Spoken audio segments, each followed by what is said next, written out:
Hi everyone, a very warm welcome for the September WGBC meeting. We are discussing today two books by Nilanjana Bhowmick, Lies Our Mothers Told Us and How Not to Be a Superwoman.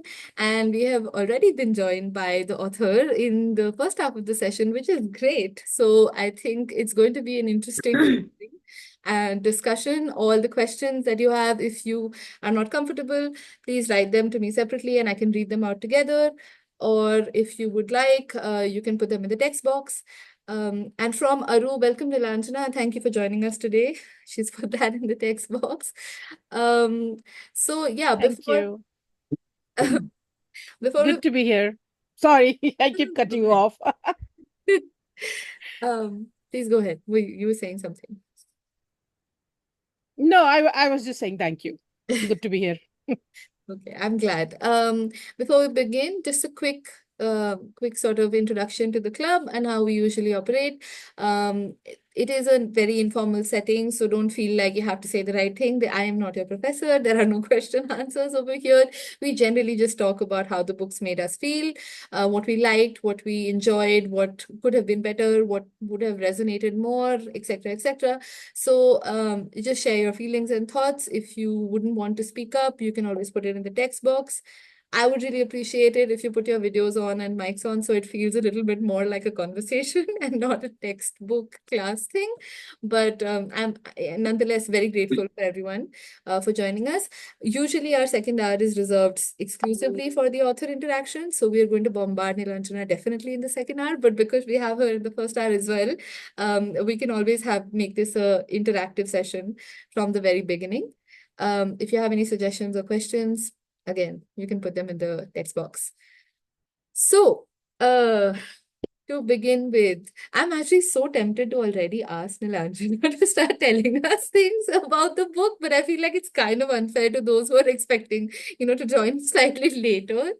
Um, so I think what I'm going to do is just take a round of what did people feel about the choice of these books? How did you read them together, however much you were able to read? What are the sort of initial feelings that reading these books got you to? Let's just take like a round of emotional responses and then take it from there. I think Zena already started, but anyone else, just feel free to butt in or raise your hands, whatever, if there are more people. Yeah. Okay, I'll just continue Mhm. and finish my thought. I thought that, I really liked the books, but I think, like I was saying, I was really angry reading the first one. And it also made me feel like I am not alone. Like there's so many other people going through the same things that I have, or the fights that I've had is not just mine and of a lot of other women as well. But then again, reading the second book did calm me down a bit. So so it was a good full stop.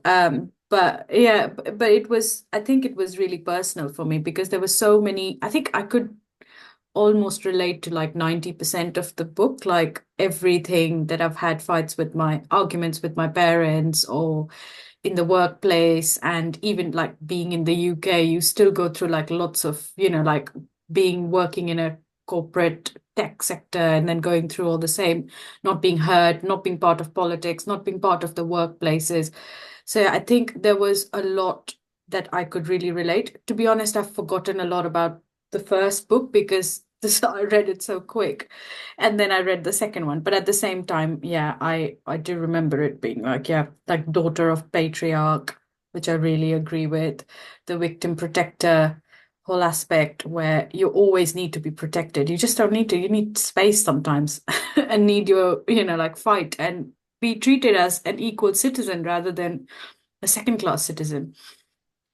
So Absolutely. yeah, I think I really liked, and I really liked that it kind of released back to back, which I hadn't known. But when I was reading that, I could see the years and everything dated was like really close together. So it was, yeah. But also, I would say to Nilanjana, like when you said how not to be a superwoman and writing two books back to back, that definitely must be a superwoman task with the kid, with everything else, work and everything. Yeah. As I tell everybody, don't be like me. I am beyond help. I think, our generation is beyond help because we have grown up um hustling, because we were told that that is the only way to be. That was the price you pay for your empowerment. So we are beyond help. These books are for the younger generation, for you lot, to not do. I remember gifting my second book to a young colleague, and I wrote there for her that so that you don't ever become a superwoman, so that you are not tempted to become a superwoman. And So yeah, that's it, it. it it does fly Hilarious. in the face of the title though, of like, Yeah. but we're glad. I think I could see like a sort of progression of how you also came to terms with some of the things that were kind of, sort of pressured in some ways, right? And kind of the Yeah. steps that you set for, and then ultimately how you kind of try to come out of it. But yeah, I will come back to you just in a minute. I have Gauri whose hand is up. Go ahead, Gauri. Would you like to share your initial thoughts? It's actually very similar to Zana. Like I was very frustrated. Like even for the second one, I could not complete it. I stopped at the Guild Factory. Like even while I was reading the chapter before it, Escaping the Perfection Trap. So it was like I was actually traveling from my classes back like through the local train because it takes around 40-50 minutes. So that's when I was reading the book, and I was really emotional while reading it because it was about moms working too much. And I could relate because my mom works that ways. Like she runs a shop, so she's there almost every day. And it was like a personal attack on how bad child I am. I did not used to help her. So it was like almost, very overwhelming for me to read. So I just stopped after that. It's like too much for me to continue to read. Even lies, like that is something my younger sister is reading right now, and she also is like, I am having a headache after every chapter that I'm reading because it's like very those things are actually something we underneath in our minds we know, but like when we read in like very logical sense, like जैसे book में बताया एकदम like in a logical sense, things come up one by one and I'm like, why why is this like this? So I think it was like a very like a constant headache, but like in a enraging sense too, like why is this happening the way it is? So I think yeah, it was very Thank emotional also to read it, yeah, while Yeah, reading I it. mean, rage is as valid an emotion as any other. It's just that we don't usually apply it to women, right? So like that's not you can cry because that's kind of allowed. But yeah, Zena, you wanted to add something as well? Sorry, you're muted. On the perfection one, just to quickly add, because you were saying that you read that, and I had the same thing. So my mum, she called me in the work, right? And then I picked up and she said, when are you going to do driving classes? You've learned driving so many times. When are you going to? And I was like, I'm married now. I've got a job. I'm pregnant. I've ticked all your check boxes. Now, now it's driving. And I was so angry. And I was like, I could never ever be perfect, And then she's also like asked my weight. Why are you gaining so much weight when you're pregnant? And it's like, I thought that was how this is supposed. Oh, when we were pregnant, I was only like 55 kilos, and then and it's like it doesn't work like that with me. Sorry, but but it's that thing of being perfection and reading the book and then being slightly like, I think relating to it, like I think Gauri was saying, like logical, but at the same time having my own experiences, like literally side to side, and Yeah. there's Yeah, it's never. like a lot of things going on in the brain right now. Like even like for me, it was because I'm very young. I'm doing my master's right now, so I could see it in my mom's way because like when you were talking about like how women are working just too much. I could see like because my mom sits in the shop like from around like she leaves like she wakes up early also to get the food. She cooks the lunch and then goes and then sits in the shop like up to 7 8 p.m. and then comes home and then cooks the dinner, and then it's like 24/7. I was just like I was so mad at myself too by reading that like I am not a good child or something. I think thank you, Gauri and Zana, for sharing that. I think I do want to like sort of veer to how I ended up choosing this book and sort of pose this as a question to Nilanjana as well, which is the very title of the book, right? I remember like a few years ago when it first came out, and I was doing my thesis on daughterhood, and the book is called Lies Our Mothers Told Us, right? Like the first one, and it sort of struck home so much, because at that point I was also talking to a bunch of women who were just coming of age, who were between their, like, late 20s, early 30s, mid 30s, and they were sort of coming to the realization that they can't have it all, and sort of this feeling of betrayal and this feeling of being taken aback that actually the world is not the way that it had been presented to them, right? Including me at some point. I was also sort of reeling with this feeling. And in that, the emotion of having your mother sell you a lie, right? Which you then come to terms with as you grow up and you realize that there is no utopian world, and then you also start seeing their lives in a different context. So I think that was one of the most sort of thought-provoking things for me when I first picked up the book. And then when we were going to have this conversation, lots of people, I should tell you, from Nilanjana, from our book club, there were like some 50-60 people who had put this as a list of books that they want to be discussed in conversation in our book club. And then you had How Not to Be a Superwoman. And I ended up picking it up and thinking, oh, wow. So, the answer to the lies in some ways is to give up the fight to be a superwoman. So in my head, that is how I connected to the two things. That on the one hand, you have a lie and there is disappointment and betrayal. And on the other is that the sort of standard of perfection or standard of doing everything, being everything that is set on women is unfair, and you're basically going to lose if you take part in this race, right? And so the question is to not be in the race, not to sort of try and be better and do more, but to like choose the way you want to live more consciously. So to me, it felt like almost like the books are connected in a question and answer kind of way. But I would love to know from you how you sort of started to come up with the idea of the book. How did the second book come, and do you see them in conversation with each other in some ways? So just would love to know your journey through these books. Okay, I'll I'll take that in a bit. But Gauri, I wanted to say something to Gauri. Gauri, I'm really glad to know that my book gave you a headache, because that's exactly what it means. It aims to do. The more headaches you get, it's easy to forget a very nice experience, but headaches are something that you will never forget. So, I am glad to hear that, it annoyed you, it made you angry, and it gave you a headache, because that means that it's doing like what it's supposed to do. And I think like women should aim to be everyone's headache. We try to be too nice. We have been socialized to be too nice, either at the workplace or whether it's at home. So I think like let's be headaches instead of people pleasers. Okay, the journey of the book, I don't think I have shared this anywhere before, but when I first wrote Lies, I was going to call it Superwomen in Saris, because that's the focus I was taking. That same focus that women have to be, that women can have it all, or but during the writing of the book, which took me quite some time, because first books are always like very messy.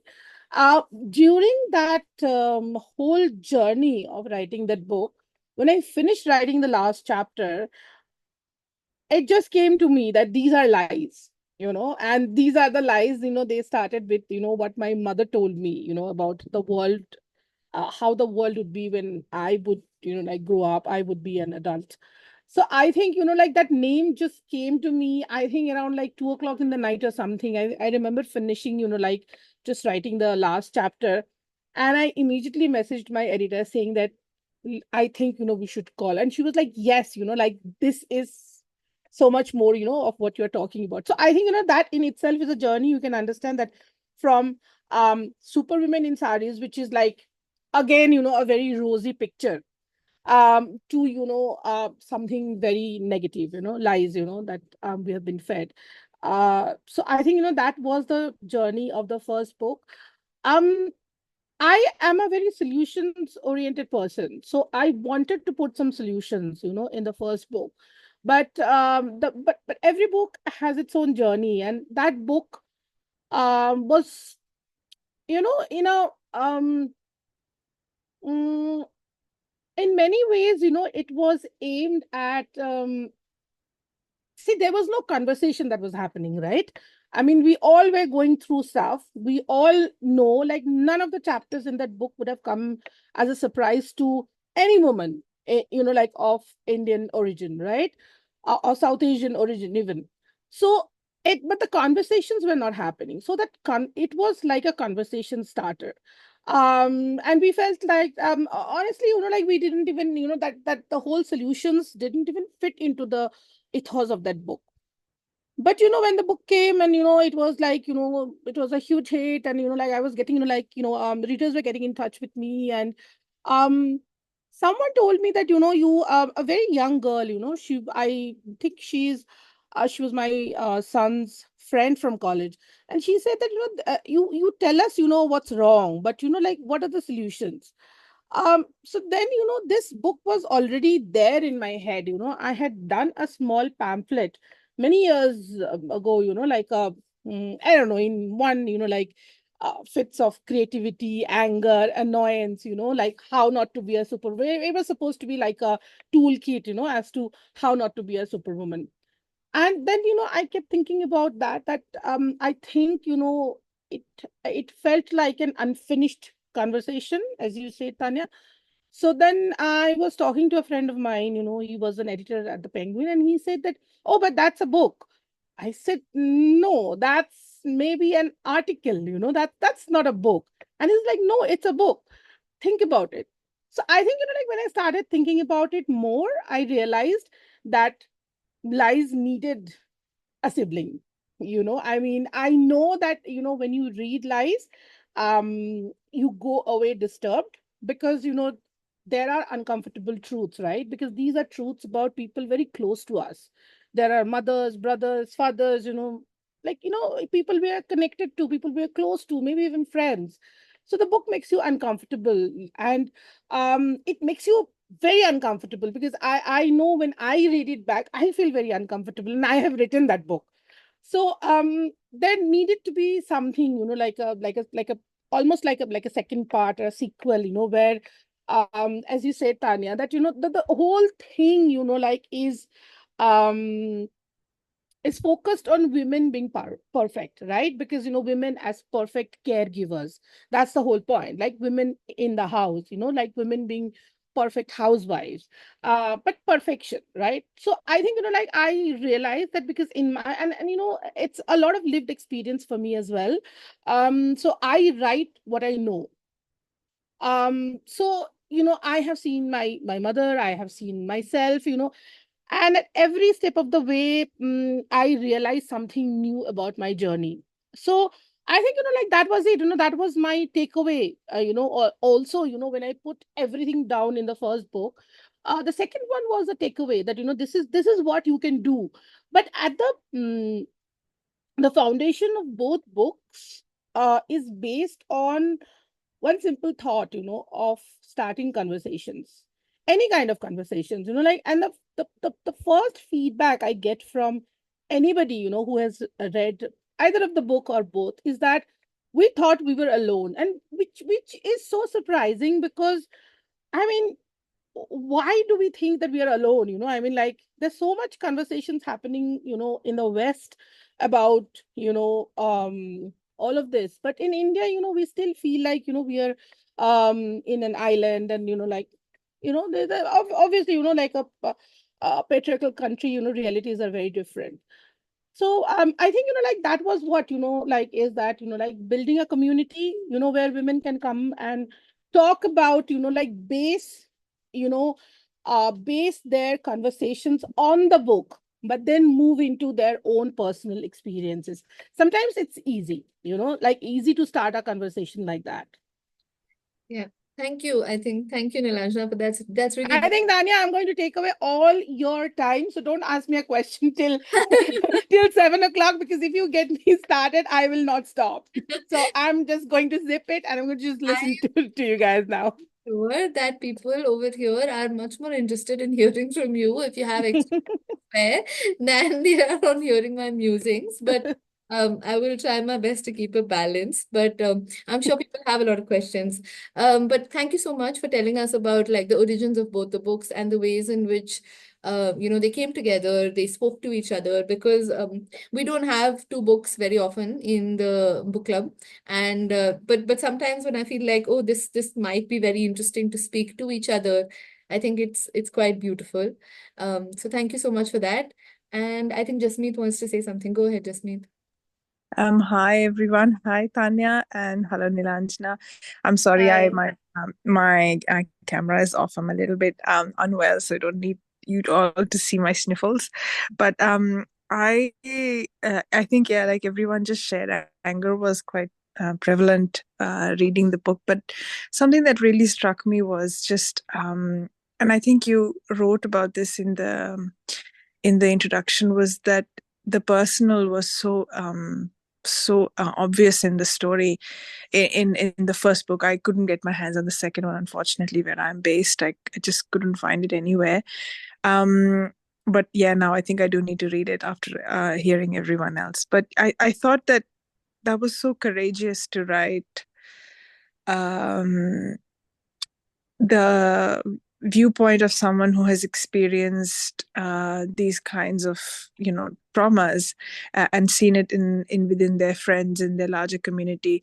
Because I think one of the greatest fears as writers, my training is in writing as well, is that that log kya kahenge, or what will people say, or what will our families think. So I just wanted to make a remark on the fact that it's really refreshing to see that the personal is there in such a simple, straightforward, and painfully relatable way. I really like that.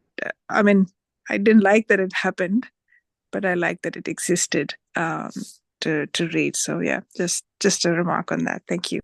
Thank you so much, Jasmeet. And I'm sure Nilanjana agrees as well. This is something that I think a lot of people have shared earlier as well. And I personally also wanted to add that specifically that bit that you talk about, um, not sort of sugarcoating the relationship that you have had with your father in terms of how, he was a different person as a father versus as a husband. And there is a sort of not even conscious, but subconscious male entitlement that goes on in like relationships between husbands and wives, especially from that generation. So, of course, it would be a product of the times, but it's very rare to see that the personal is also opened up in the way, like just Jasmeet also said. And I think that is part of what makes the book much more relatable, in the sense that I wanted to comment on like the specific and kind of unique writing style of the book, because it's not just like a nonfiction category of numbers of data. We read Invisible Women last year, and one of the things was that you go as angry. I think you go back as frustrated as angry, but it's not personal in the same sense, like in the way that your book is. You're interspersing it with conversations, with your personal life story. It's part memoir, part like nonfiction, data points, a lot of data, which I think was useful, because I feel like the book is also written for men in a way that many books aren't. So, because when you start fighting about emotional ideas, sometimes men are very quick to dismiss it and say that, oh, but where's the data? And I thought it was great that your book supplemented everything with like facts and figures. So yeah, it was a really nice, interesting experience to sort of merge both those things. And I think it definitely added to the how it felt. But I do want to ask, and I'm sure a lot of other people would want to ask as well, whether that kind of led to a different kind of reception in your home, whether your family members were upset about it, whether it felt like a courageous thing to do. What was going on in your mind, and how did people around you react to this? The only person, I asked permission from was my mother, because a lot of the lot of the portions of that book, is her story. Um, and it was hers to tell. And she said that I'm just, and I remember she told me that I'm just overwhelmed that, someone would want to tell my story. So go ahead. And my father always knew, we have had a very, um we had a complicated relationship. Like, we were very fond of each other. But when it came to my mother, I stood up to him a lot, and he didn't like that. So he knew I was writing that book, and he knew that, I was very outspoken. I have never shied away from, sharing my personal experiences, because I feel that um if I'm writing a book asking other women to speak up, to be courageous, and then I'm shying away from sharing my own experiences, that's kind of, it's not just hypocritical, but it is also kind of, it doesn't really serve a purpose, right? um so he knew that, but towards the when I started writing the book, he knew I was writing the book. He knew that there was no no way to stop me, and he was actually not very bothered, because in his mind, it was fine. Like, it just made him more man like, whatever, like, because for him, that was normal behavior. There was nothing, he didn't, because nobody told him that, like, I was the only person who told him you're wrong, and I was his daughter. I was like much younger, so he probably dismissed it as, what do you know of life, or whatever. My sister, I think, took it a little bit, because she's, like, again, a very private person, and I think, she kind of, but again, with my family, um they have always supported me, like, in the sense that some of the things that I do, it doesn't sit right with them, in the sense that they don't understand where I'm coming from, but they know that it's coming from a place of creativity, or a place of I have always had a very strong sense of justice, right from when I was very young. So I think, they are like, I mean, we can't stop her anyway, so we might as well just read and give her feedback. So I think, my sister was the only person who was a little uncomfortable, um but at the same time, she was also very, very proud, I mean, that I could actually, I think, she told my mother also that, it's actually very courageous that she's actually written about it. So yeah, I think my family, they're kind of stuck with me. So, like, they're like, okay, fine, whatever, go ahead and do it. Well, that's actually nice to know, because sometimes I feel like that is the only way. Like, you have to have a thicker skin in general to do something that Uh, is not considered acceptable. But if I may, just thought about that, Dania. Like, I mean, I know, like, what I was sharing was very personal, but it was also my personal story. It was my mother's personal story. And this never, I don't come from that kind, even though my father was a very conservative man, but he would never ever think of, calling me out because, I shared something as a writer. yeah. Because I've been a journalist for many years, and I have written, like, essays and everything, but my father was not that kind of a man. Like, he would never, he would fight with me if I, like, we were having, like, a discussion or argument, but he was not the sort of man to hold me back. That was not who he was. So, and same goes, with my mom and my sister, and I'm not very close to the extended family, so that, I mean, like, I didn't really care about what they thought. But I do want to ask you one thing, like, in this whole process, you were a journalist, right? And you worked in different sort of capacities in that space. But why a book? How did you decide that you wanted to write a book? And of course, you said this is all coming from a very personal space. These are things you've witnessed. It's a lived experience. But what made you decide to write a book about it? So I think it's kind of a fatalistic thing. You are a journalist, where do you go after 23 years? You have so much experience, you've covered so much. Maybe, what I covered in my 20, 23, 24, year long career, out of that, maybe I wrote probably 20% of it, and the rest 80% is like, was just, uh, so much of the, like, the articles that you read, I probably, like, start out writing an article, when I start out, it's a 10,000 word article, and then I bring it down to 1,000 word. So, like, there was so much, I wanted to say. And then, of course, gender is not something, that mainstream media wants to write about, right?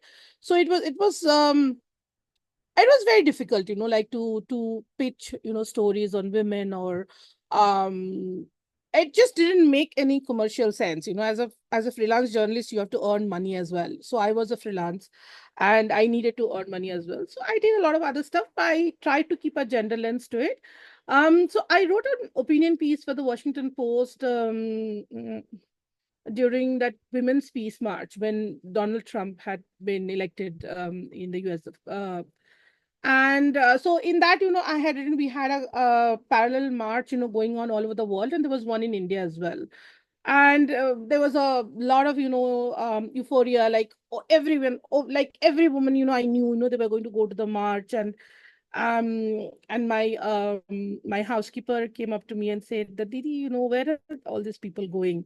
What's happening? Something is happening, right? And I just, at that moment, I just thought that, mm, you know, um, our feminism has left behind so many women, and so many women, like even in the middle classes, like I have a lot of friends, like most of my friends, like are, like from very middle class families. And when I'm saying middle class, I'm not talking about it from a finance, economic standpoint, but intellectual standpoint, right? um so they grew up with very middle class values. Their parents were probably like first generation or second generation, like learners, and educated. So their idea about feminism was that they were all very scared of feminism. And it's like the Bollywood actors will always say, oh, we are not feminists, we are like, so that I always felt that that was happening too much, like that we were people, like women who knew about feminism, who cared about feminism as a concept, as a way of life. It was probably just 1%, of our population, and the rest. But the point is that you cannot expect to have lasting change if you left behind, like so many women, who are not even like, who do not even understand, like what feminism actually means, like even those women, who are working, who have a semblance of independence, but they don't know that, who they owe that to. They think that, like, so that was all of those thoughts were going on, in my head. And I wrote a opinion piece for Washington Post um on that, on the women that Indian feminism has left behind. And then US agent got in touch with me saying that there's a book there, so would you consider writing it? So then I thought about it, and I thought to myself that there were so many stories that I have told, in a nutshell, that I wanted to tell, like I wanted to look, delve deeper into. So then I started thinking about that, that I wrote. But then I didn't want to write like a like an international book, because the book was here. It's the some of the things that I talk about in the book is a global problem. Like unpaid caregiving is a global problem, but in the West, it's if women shoulder 2 to 3 times like of caregiving than men. In India, it's 10 times. So it's like, you can see that it's like the magnitude of the problem is so huge. So then I decided to write, you know the base the story here.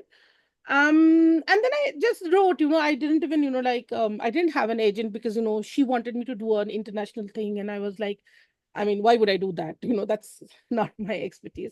Anyway, then, like quite a few years, sort of passed. And I was like, still like kind of, I didn't want to write a nonfiction book, because, I was working on my first novel. So nonfiction was something like, I was a journalist. I didn't want to go and then again write like another 470 pages of nonfiction. So, but then, once that idea was in my head, I just couldn't, unsee, unhear that idea that, there was a book. So then, I just wrote it, over the course of a few years. And then, yeah, and then, I just found up, and after, you've spent so many years writing a book, you, of course, you want to see it published. And by that time, over those years, I think I wrote it over like 5 or 6 years. And my journey was also, like happening alongside, I think those 6 or 7 years of my life was very, very important, because I think I made that journey, like from, the lies that my mother's told me to, becoming a superwoman, and then, unbecoming a superwoman, or at least trying to, unbecome. So that was my journey as well. And I think, like that's how it's very weird, Tanya, like, when I was young, and I was studying English. And whenever somebody would ask me, what do you want to do in life? And I would say anything but a journalist. I would never be a journalist. Okay, so, universe said, really? Okay, all right. Let's see, what we can do about this. So I ended up becoming a journalist. And then, when I was thinking of writing a book, I was writing a novel, and I was like, no way, not nonfiction, too much work. Here I am, two books, That two books sold. interesting. I mean, I think thank you for answering that question, and also, like, the snippets of life that you have peppered through the course of your response. I'd definitely think some of these things are just meant to be, right? You have a story in you and it Yeah, comes out. absolutely. Yeah. So it's lovely to see that, and here we are discussing how that book made us feel. I do want to open this up to the members for a bit, because I want to ask people that, in the past we've read some works as part of the club also, which are more either Eurocentric or US-centric and based on ideas of invisible women, for instance, work that is not recognized, right? We also had a fiction book called Kim Ji Young, born 1982, that had moved a lot of people. Again, talking about the impossibility of doing everything. You check all the boxes, right? You do everything that is told, and ultimately somehow you still feel like you're designed to fail. So I don't want to understand from people how differently did this book resonate with you? How much of the Indian cultural specificity were you able to see in the book? And what do you think, like, you felt about that in comparison with like other works that you may have read or read as part of the club? Just some thoughts on yeah, how this resonated with you. Would anyone like to share any other thoughts or answer this question? So please go ahead. Hi, Tanya. I would like to go. Please go ahead. Yeah.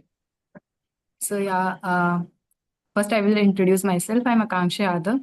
So, during my master's, I started reading upon valorization of housework. So, at that time, I read Sylvia Federici, Selma James, and Maria Rosa Dolocasta.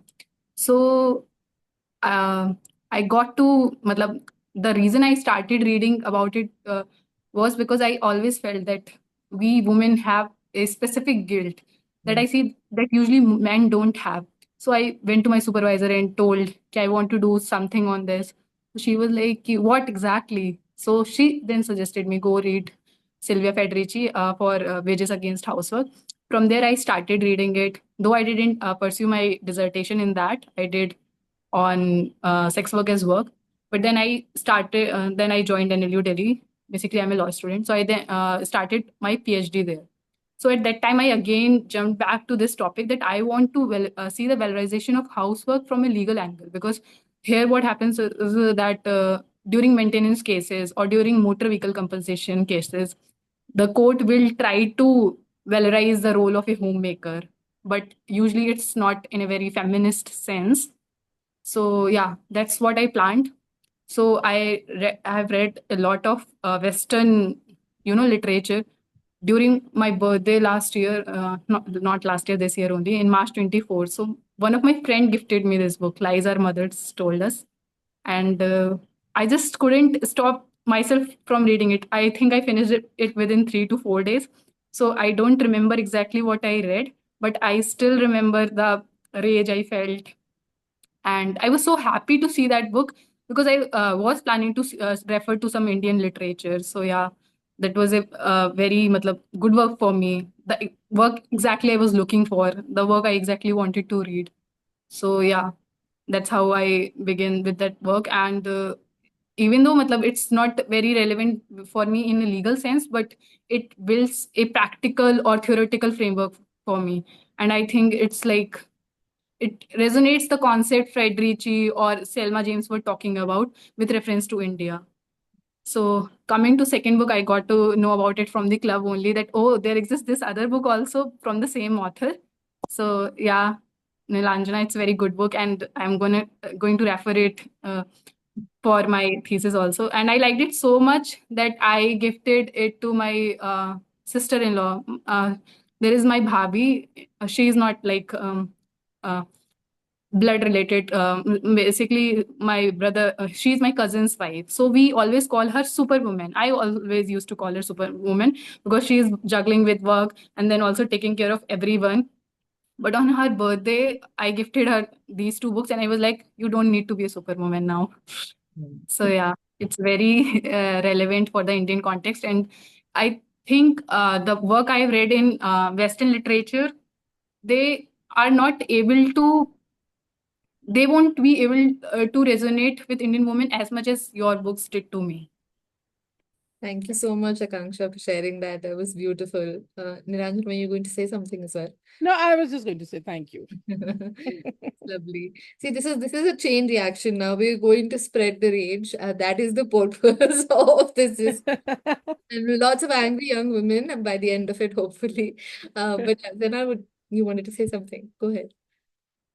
Yeah, I think we did read Desperately Seeking Shahrukh, isn't it, like earlier this year. So there was this whole, I think I asked Shayana as well about the whole capitalism in India versus West, because in West, or like living in the UK and working in India and working in the UK has been very changing. Like working in India is literally, I mean, it's still in the UK as well. I work in a telco sector, which is just men. But at the same time, working in India was literally me trying to fit in a man's world. And, like, for example, maternity pay, like you wouldn't be hired if you are of that age. Like you wouldn't just be promoted. I've been denied promotions in Indian corporate sector. And it's that thing of like, I think this book was really good because it was the Indian subcontext. So there was a bit from Desperately Seeking Shahrukh, and then this book just went deeper into the whole rage of it. And I think it's that thing, like capitalism works so differently in India. When you get more middle class, women are told like, why do you have to work? Like, we have got enough money. Why do you? And I have friends whose partners are working and they're earning enough, and they're like, oh, am I not providing you enough that you have to go outside and work? And for me, it's the independence, the financial independence to be able to make my own decisions is so important. Like, it's not just about money, but it's about like my control of my life. But it's that thing that was really done well in this book, which I had questions from Desperately Seeking, was answered on like, oh, it was, like there was more data on this bit, which I thought was, yeah, we haven't got, because there are so many books, like you've said, there's so many non-fiction books in West, and I think Akanksha also covered, like, but they don't get it is the whole dignity aspect of the women in India, which is not that like that in the UK at least. So, it's that difference of culture. And I can see like dignity, it's not, but in India, it's like so much about having, agar tum aurat ho, and, whatever, like you have so many dignity aspect of it. You can't wear this clothes, you can't do this, you can't go late at night. Always the rape cases happens. It's always the victim who gets, in the news and stuff. I mean, it happens even here, but not on that scale. It's just so bad. Like even when the recent Kolkata news came up, women weren't allowed to be angry. Women were just not allowed to be angry. When we saw the tweets, it was just like, I just could not open Twitter for a while. Whoever posted even one thing saying, this is outrageous, and then it's not all men, does your husband or brother or your dad? And it's like, not, oh my God, like we are allowed to be angry. It's all women are doing. They're not saying you were the rapist. We're just saying eventually, and I think that aspect, I don't see that much. And that's why probably the Western writers don't get it for East, but basically in the South Asian context.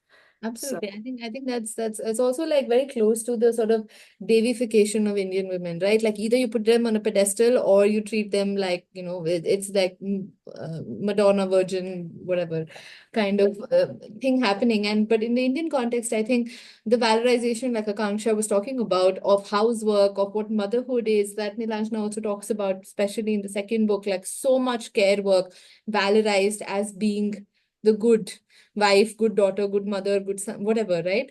And I think that is something, the social cultural aspect of it, and the ways in which Indian culture bears on women's emotions very differently from elsewhere in the world. Of course, there's literature on motherhood, but I think in the Indian context, the culture makes it even more, because once you're a mother, you're a devi. So you stop like being a normal human being. You put yourself and everyone else above you, and live for your children, whatever. Like, so I think that point, for me personally, it was really nice to read these books because they were able to give that standpoint and that perspective, which we don't understand from like the kind of literature that exists elsewhere. So that I really enjoyed. Kalpita, do you like to add something? Yeah, so I also, just to give a little background of what I do.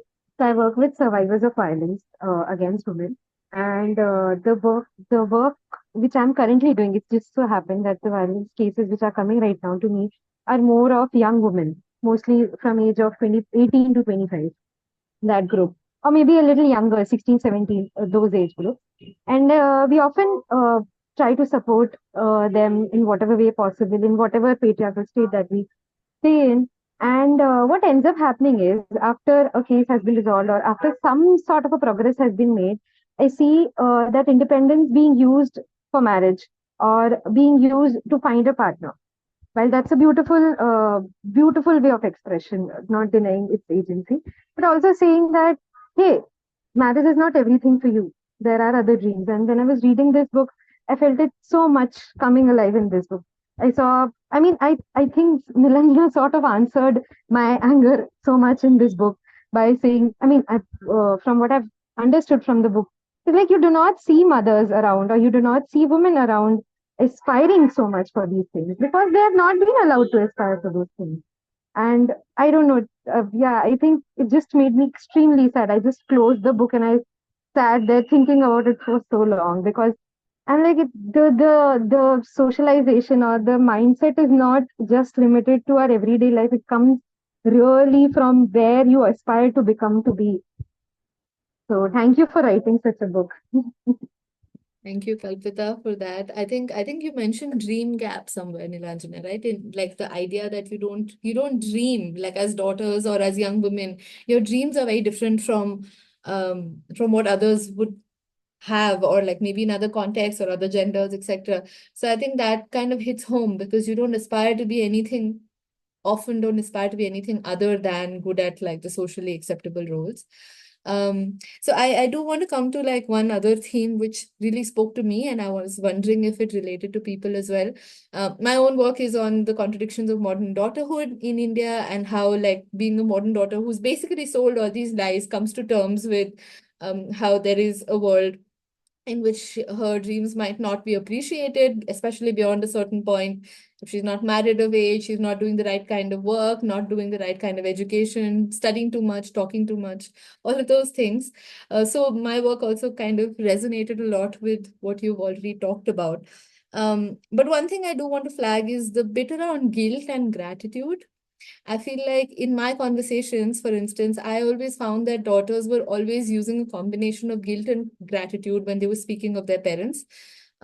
Gratitude in some ways when they had happy stories of how they had never been discriminated against and how they had been given opportunities. So there was always this feeling that we owe it to our parents because they let us be, right? But that's also in comparison with kind of like the worst scenarios sometimes, right? Like there are daughters who are not being allowed to be born, and then you feel anything you get is a plus. So that is gratitude, which is also, I think I picked up a little bit from Arlie Hochschild's work, which she talks about it in pairs, in like couples, but I'm using it with parents and daughters here. Um, and the other is, of course, guilt, because very often I realize that daughters know that things weren't really good because they were born. Like the very fact that they are daughters and they are born means a kind of a specific kind of life for their mothers, especially. And so you have a lot of guilt for feeling responsible for your parents' emotions, feeling like you need to do things that make them, proud, kind of compensating. And I felt like throughout the two books, these emotions keep coming up. And like the mother-daughter relationship specifically is something that really spoke to me throughout the book, especially a bit about parentification, especially in troubled marriages. So, it's a very India thing. You are in a marriage which is arranged, the partners from that generation are not often like compatible, but you don't speak about house things outside the home. So, like, the elder daughter is the thing that we've spoken about previously in the club as well. The elder daughter becomes the kind of repository of all those emotions, and then trauma passes from generation to generation, as you were talking about.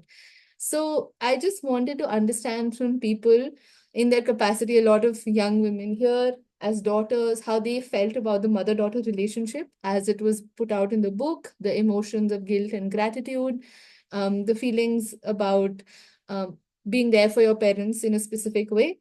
If you had any thoughts about that or those themes, I would love to hear that as well. So, Can I? yeah, please go ahead. I think I began the conversation by saying something similar, and that is what like really triggered me while reading the book because, uh, Lila, oh my God, I always slip my tongue while saying your name. So like when you were talking about about your experience as a mother and like how mothers as viewed as like the perfect, like you have to cook, you have to clean, you have to do everything, and if you are getting to do work, you are just like the others are being nice to you that you are allowed to work. But like that like a personal experience when I could think about my mother and how like she used to get mocked by others like because she's not giving quote unquote like tasty food, but to me it was always tasty like whatever she cooked. So like I think those combinations of how like and also overachieving to make her feel good that like right now also I'm on a scholarship, so like just to always do like a bit more than like is my like sometimes a capacity and to overachieve like to make her feel good like yeah. But I think that is something not what the men usually face. It's like okay to be chill and blah blah blah, but like I think that is something also I like was very evident from the book, like how everyone feels the same way of overachieving and like being perfect all the time. Thank you so much, Gauri. That's really beautiful. And Zena, go ahead. And anyone else, if they would like to comment on this, please just feel free to talk after Zena. I think I'm speaking too much. Mm. Take too much time. I have got so much to say. Have I think guilt mother-daughter for was taking space, okay? Zena, that's what the book is teaching us, okay? Don't feel guilty for taking space. Please go ahead. but I think the whole mother-daughter was, I never had a very great relationship with my mom. She was the most strict. She was very chilled out with everyone else. She was the perfect person, but with me, it was complete opposite. She had so many expectations, like when I got my first period, the journey wasn't great. And then it came to a point that I was so depressed in my life that I had to go through therapy. And I think having years of therapy made me realize like she's a woman and just not a mother. And I think Nilanjana, you talk about that in your book as well. Like, like you see, and then there are like when you get, annoyed, like something happens and your mom says something and then you get angry and then you see that she's a woman. I have that every day, every time I speak to her. So I try to see her point of view as well. And then now I can differentiate that she's a woman first and then my mother. But it was so nicely captured in this book, which I haven't come across anywhere. Again, it's because it was in a South Asian, like in Indian context, like very much very close to how I felt.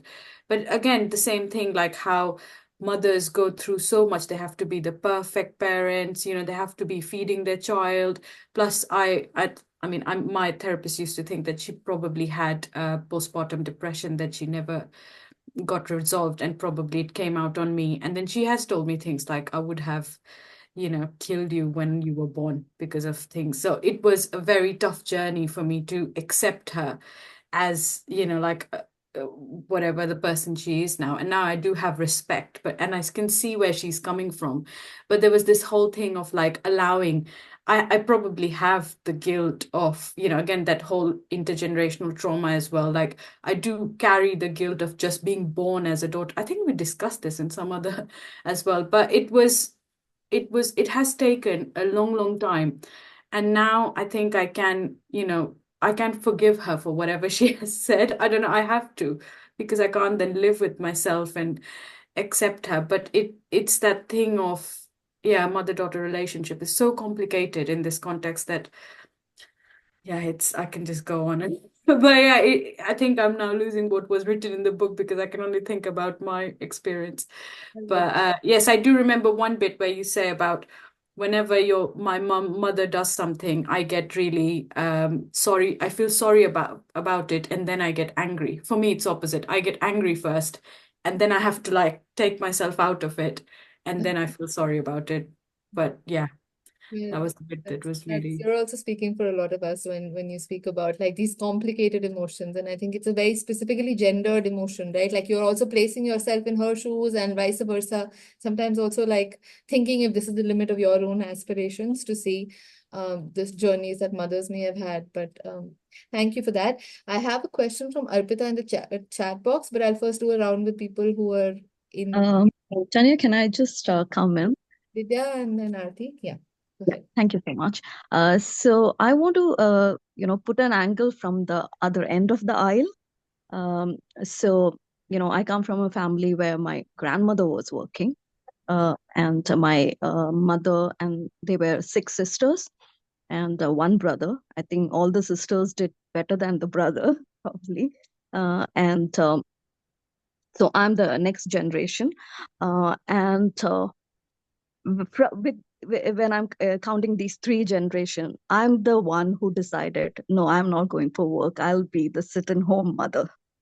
So that was a completely different angle I have taken.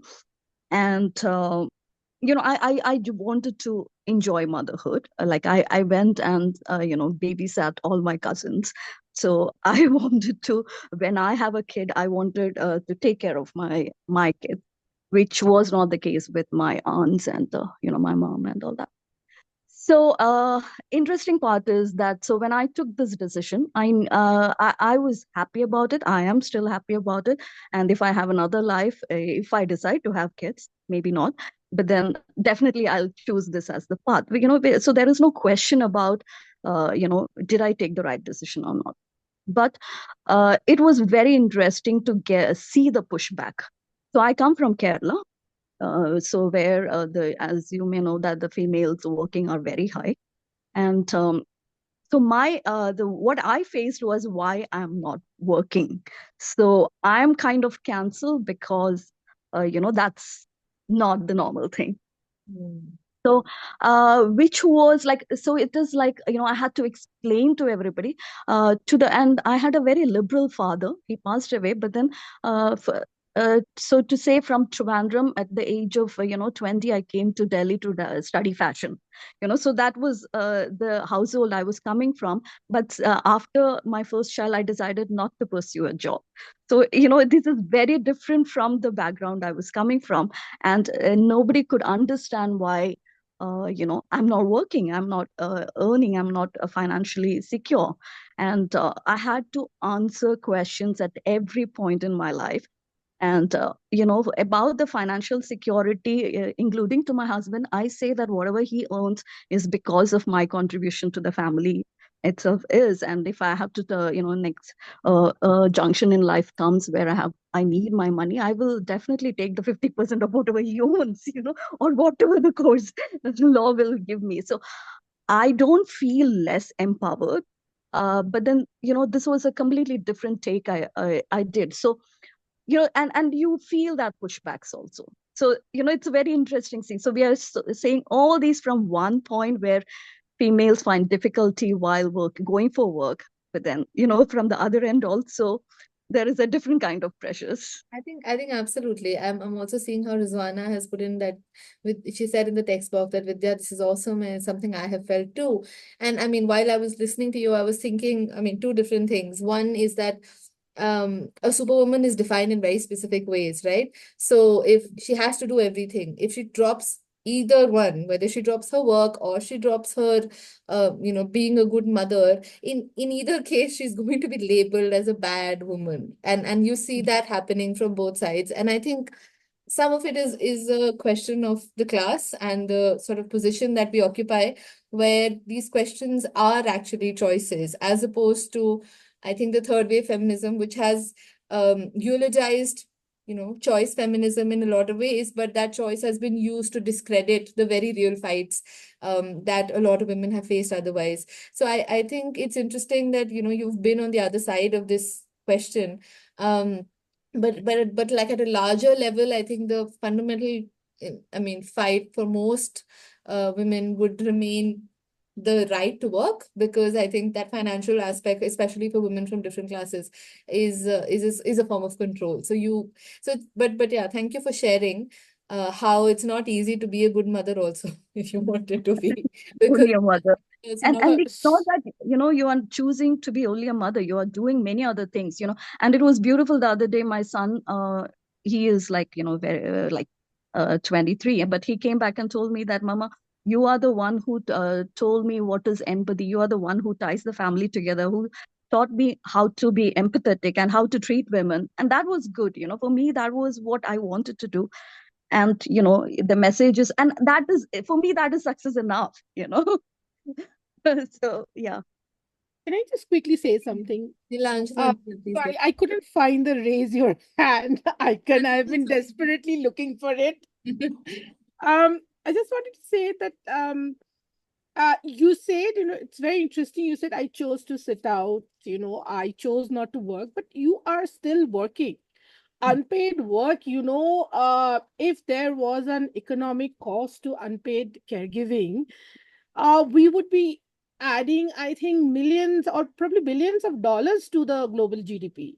So you are doing very important. You are actually allowing your husband to go ahead and pursue his career, where you are taking care of the reproductive, aspects of your life together. So I think, Exactly. it is Exactly. very, That's yeah, what I was saying, that if a point comes that where I have to fight for my, whatever financial independence, I exactly.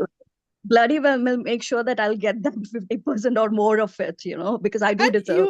I do and feel that I it deserve more, absolutely, and it is a very, very tough balance, especially in India, to balance the personal with the professional is a very, very tough fight.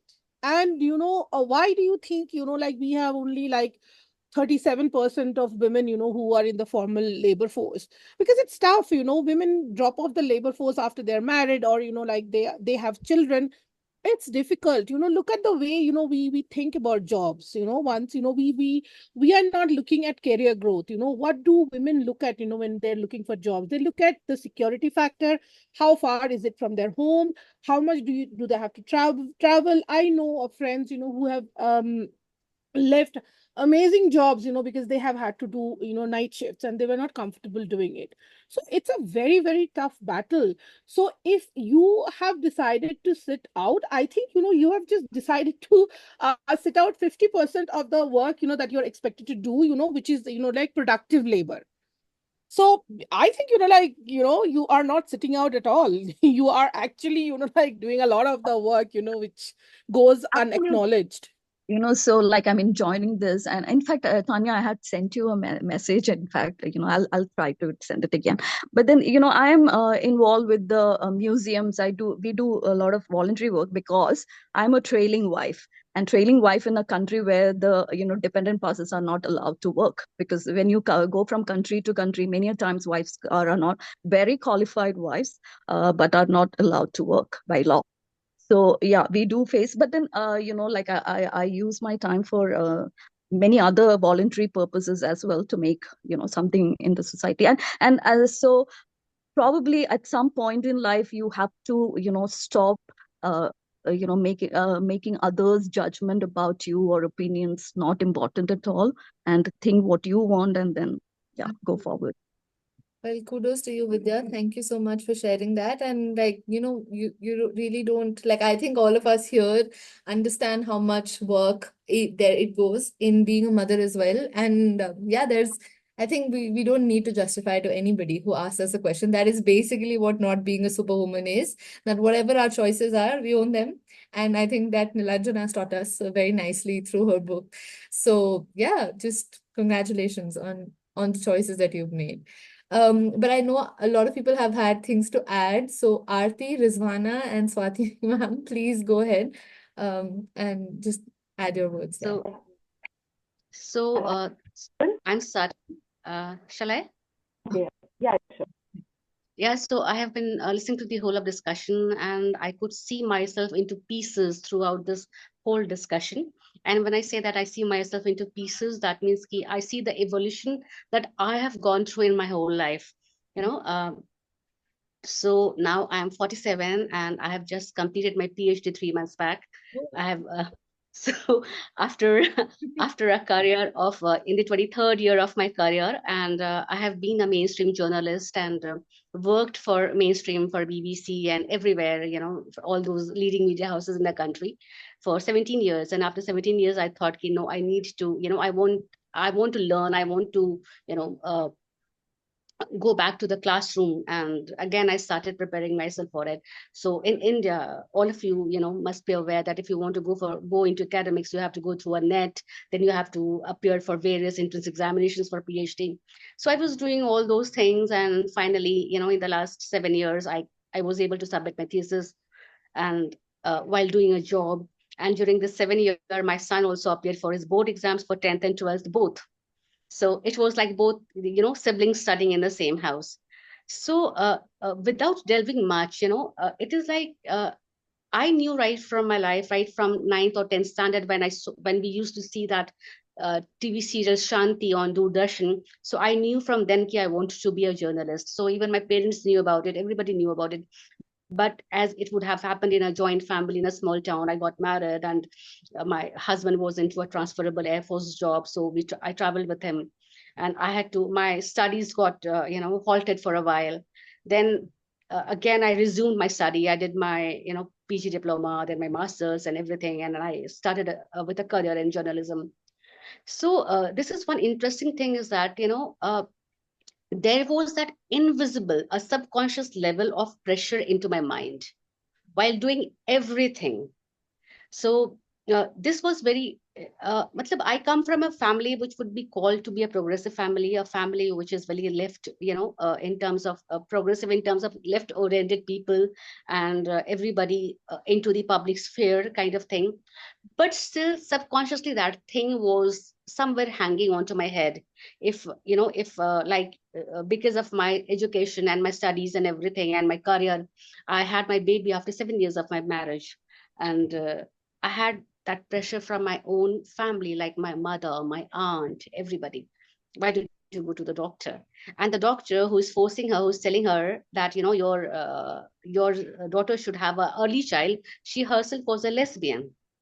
So and so this was the irony of her part, or they were got four sisters, and all of them were lesbian. They were living with, girlfriends in that time, 30 years and 40 years back, because they all came from, they were really highly educated. They came from London and UK and US, and they had their degrees, and they were practicing their medicine in a small town. So all this kind of, what do you call, contradiction was going into my life. So then again, I was into a job which as Nilanjana has said, if you are into a mainstream journalism, 17 long years, I had a shift, like morning shift, evening shift, night shift kind of thing. Your body clock goes like anything. Never ever has my husband said to me, don't work, don't go for night shift, don't go for out, go for, out of city reporting kind of thing. Don't go for all those things. I managed everything. But in my absence, I had a full-time maid at home, so that my husband would get his dinner, his lunch, his breakfast, all his requirements are fulfilled. There is somebody in the house to take care of my child. My child used to tell me, "Okay, Mama, please go for night shift because I could see you, at home in the daytime." So all these things happened, and now that I am at a certain stage, I'm working well, I'm earning well, I have made a place for myself everywhere. So I see, my immediate family trying to kind of make an intrusion into the struggle or the hardship that I have gone through.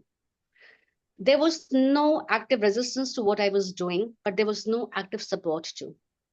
It was a passive support. Nobody was going against me, but nobody was sharing the responsibility. So I didn't said anything to anybody, but of late when somebody, everybody was celebrating my PhD and my award ceremony and everything. In some discussion, my husband told me something, you were able to do a PhD because of me, because of my support, you couldn't have done it. I told him, sorry, I won't let you take the credit. There is no role of yours. I told this to my parents. There is no role of anybody. This is just my achievement, if it is. I do not consider this to be a huge achievement. This is something, which completes me. It satisfies me. I do not take it This in is that such a ways. huge But achievement. As somebody who's struggling to finish my PhD, you shouldn't underplay your achievements at all. These are very big achievements. So, actually, it took me so much of years where I was reclaiming my achievement, my hard work, and everything. So people were not forthright, and I do not have much to say against them also. But there is something on a subconscious level that plays with our mind. The kind of emotional, mental, psychological manipulation that goes on. Nobody wants you to leave the job. When I left my job for my PhD coursework, everybody was like, has she gone mad? What is she doing? She's living a full-fledged career. Because after 17, 18 years, there would be huge sum would be deducted from the family income for too long years. People were upset about that. But when I managed to, do everything, then everybody once, was ready to clinch on to it. no, I think So uh, thank you so much. That's actually really beautiful, like you putting it together. And I think one thing that stayed with me is how, like, across ages, you see an evolution. Like I've seen my mother also evolve with me. I think through like my college years when I started becoming like more rebellious and like kind of teaching her to fight for her rights. So it's very interesting to see that the book is speaking not just to younger women who are kind of reckoning with the lies that they was told, but also like women who have, spent the prime of their years trying to serve for everybody's interest and then realizing finally that they can claim their life back. So that's really that, wonderful. what it's not troubling me, but it is something that I keep on thinking about. Despite me, I did fit into that category of an empowered woman. I was working, I was traveling, I was doing night shifts. Despite doing all that, there was something, which did not allowed me to take the credit of my achievements, kind of thing. And I just want to add one last point. During this whole journey, my child was with me, my son was with me, and I could see a different male in my family. He's completely different from my husband. He's completely different from my father, from my brother.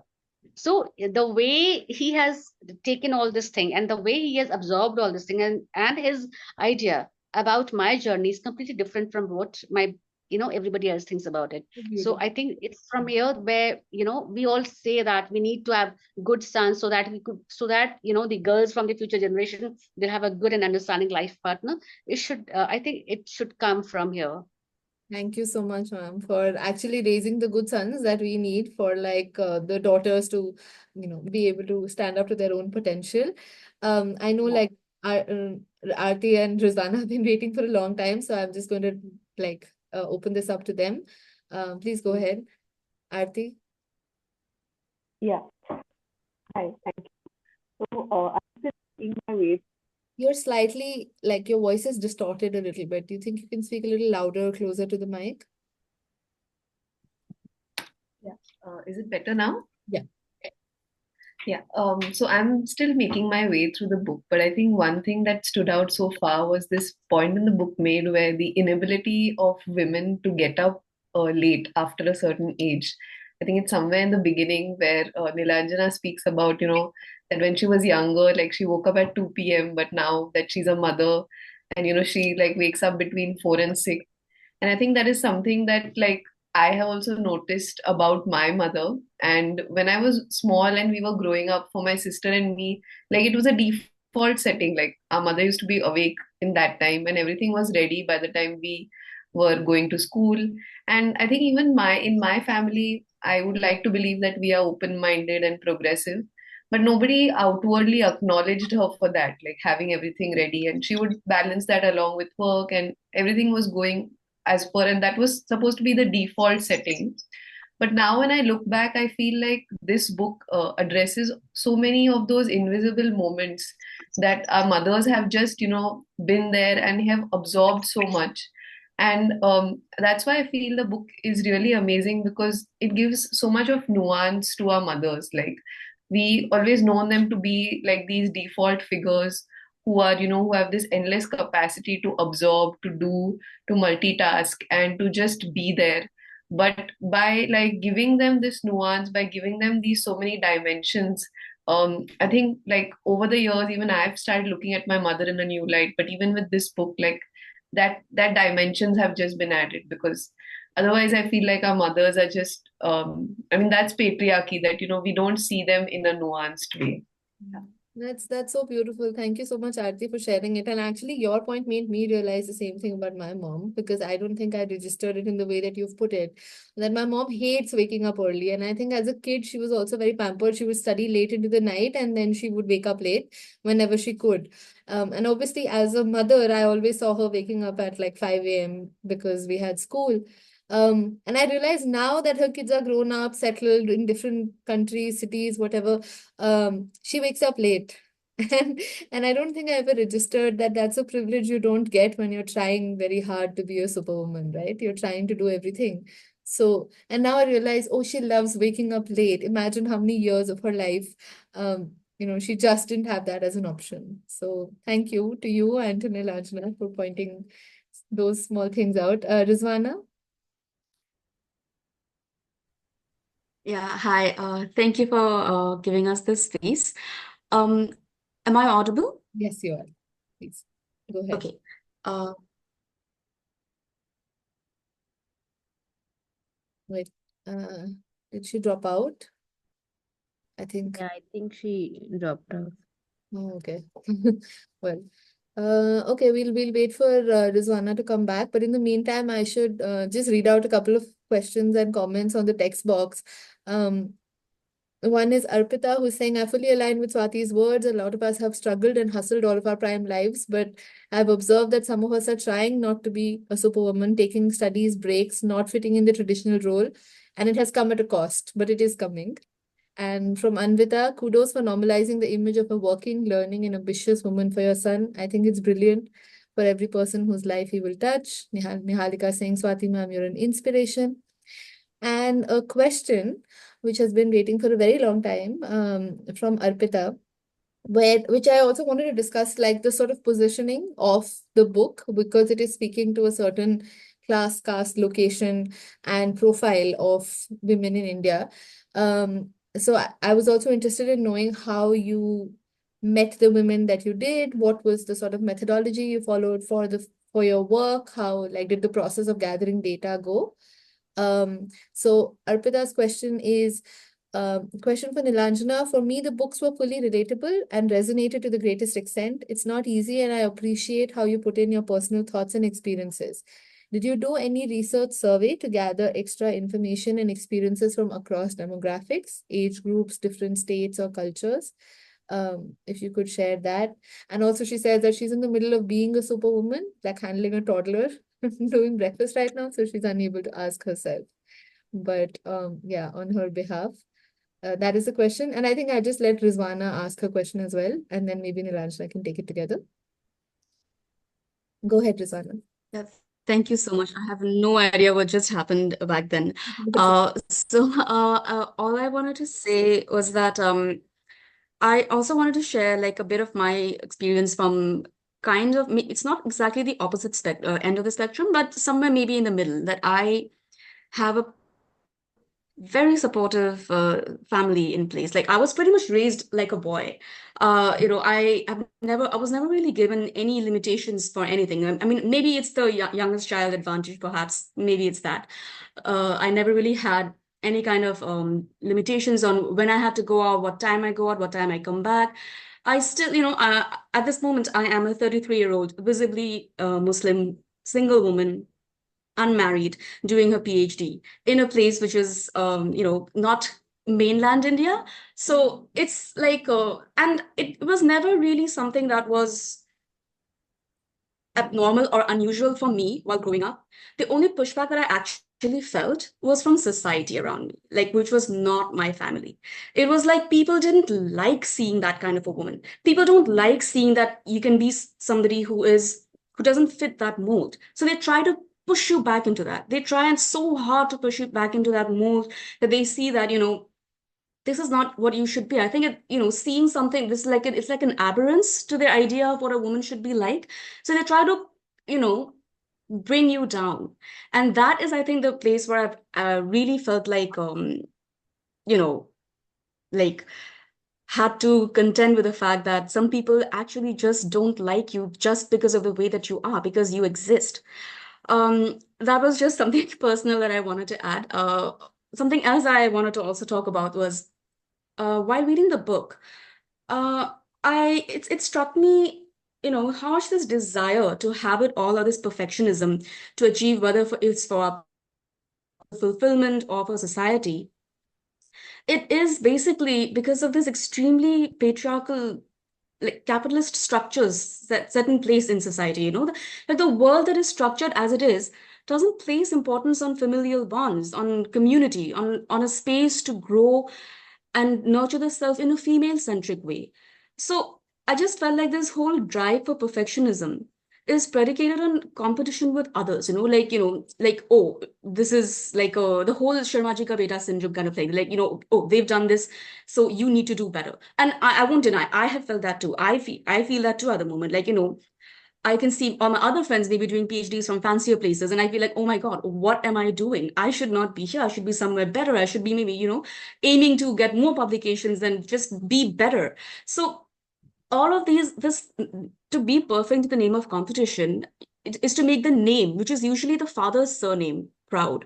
And that was something I thought that was like, I think it was alluded to, and something that, because we brought up sons, please do not take it personally. I'm talking about this as a single woman with no children, nothing. But I have also seen how mothers tend to view their sons in a very different manner. There was this one point in the book, Nilanjana had mentioned that she visits her friend's son and he makes her a grilled cheese sandwich. And it was like a huge achievement kind of like the thing, that she was very impressed with how he manages his way around the kitchen. And I'm extremely sorry, but when I was reading it, I was like, it's a grilled cheese sandwich. It's the bare minimum, and anytime a son or a father or a brother does something like that, we just get like, oh my goodness, give him a trophy, So I just feel like when it comes to our personal relationships with the men around us, I feel like there needs to be way more accountability for them. This whole point of how, even this entire point of that the book is based on, that women need to unload this emotional burden. We need to finally put an end to this. The entire burden of that is placed on the woman. Where are the men? How are they being held accountable for our emotions, for our emotional, where's the repayment? Where is the, I'm sorry, getting emotional here. But like, where are they being held accountable for the fact that we need to lay our emotional unpaid burdens down? They are nowhere in the sea. Like, it's this entire thing is again the woman's burden. We are the ones putting an end to this. Where are the men as our allies? I'm sorry, I'm just gonna, like, this is all I have.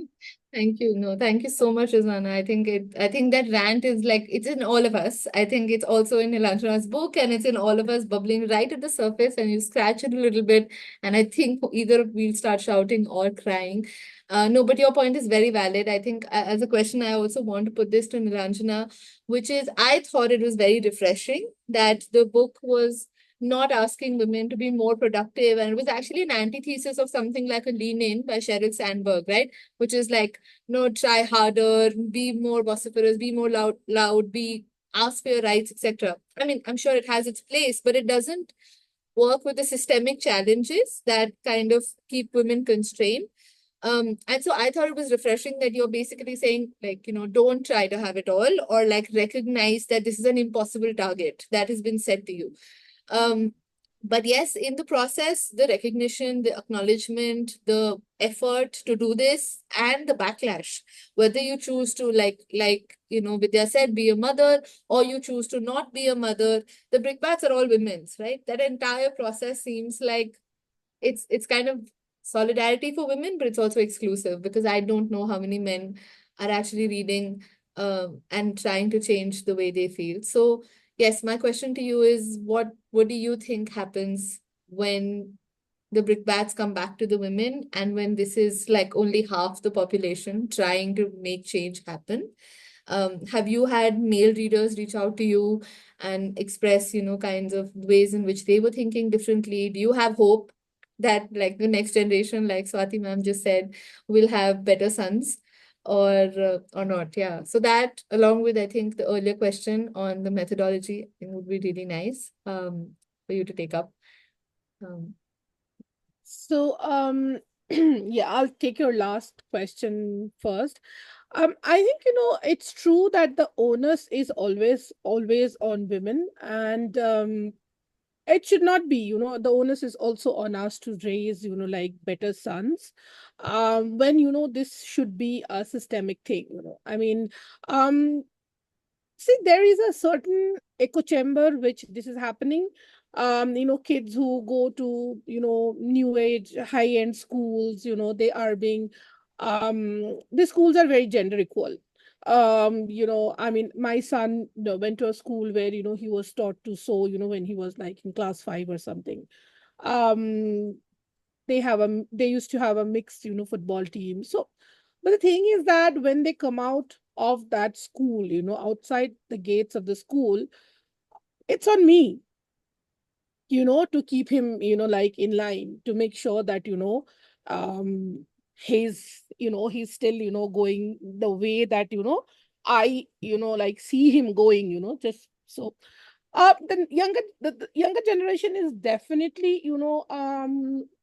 more equal in their thoughts, because we live in a global world now. I mean, Netflix has done that much of favor to us that they all, like watch Netflix, and that idea of, men, and that whole idea of, that segregation that happens in a society between men and women, that is not there in this generation. So they do not grow up, thinking that women are some exotic creatures, who were born with genes to, provide care and cook and clean, and like, so I think, like, they look at women as human beings, and I think that was the first battle anyway, that, like, to to demystify, like, what being a woman means, that you are basically a human being.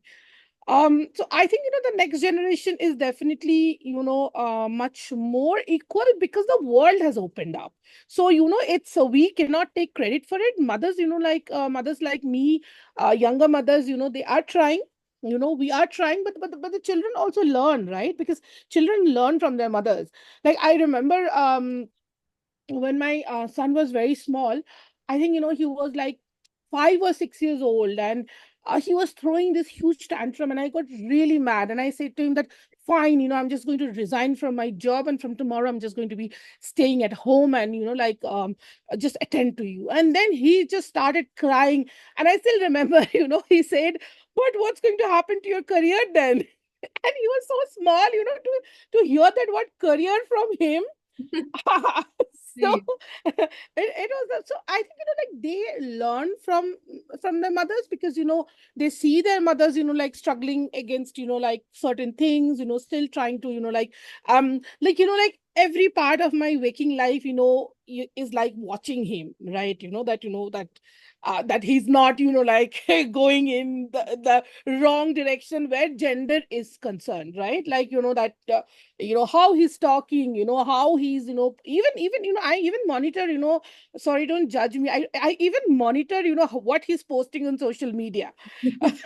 So, that is actually a lot of emotional labor. And this is, the onus should not be on women, but unfortunately it is. Can women make a difference? Yes, in small pockets, but then the it has to come. This is something, we have gender, like, a lot of colleges now in India have gender labs, right? But these gender labs are mostly in women's colleges. And So only by women in co-ed colleges. So yeah, so the whole point is that what is the point of having a gender lab when there are no men, attending it? Because that is the whole. So I think, a lot of schools are now experimenting with gender labs, like a lot of co-ed schools. And I think, that is where, that is the change we need.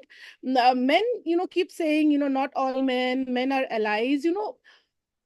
It's a very small pocket. It's like our echo chambers. We all, circulate in certain circles, which are kind of, the educated middle class, privileged, those circles there, but even then, even in those circles, what people say, what they show, and who they are when the doors of their homes close, they're a different thing. yeah. So I think, that only one way to ensure that this happens is that we teach them young. We start teaching, gender equality, like gender, right from when they're in like primary school. Like, let's not wait till they're in 10th or 12th, and when they're already, like fully formed as human beings.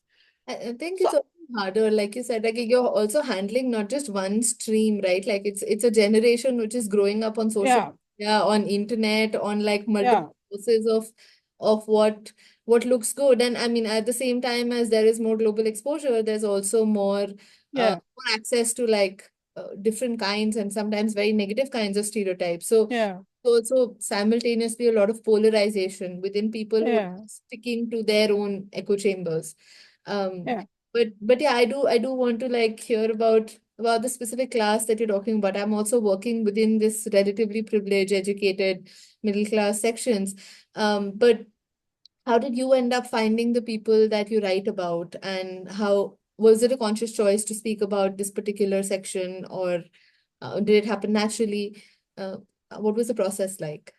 Yeah, I wanted to talk about middle class women because I think, it's one of the largest economic class in India right now. And, there is a very thin line, thin line of distinction between the poor and the middle class, because the poor are always, aspiring to be middle class. And, like the distinction, I mean, that movement from poor or lower middle class to middle class is actually, like it happens, quite frequently.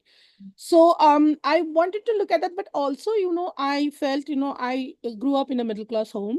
My friends were all middle class. I mean, I think, the hypocrisy in middle class homes is just unimaginable.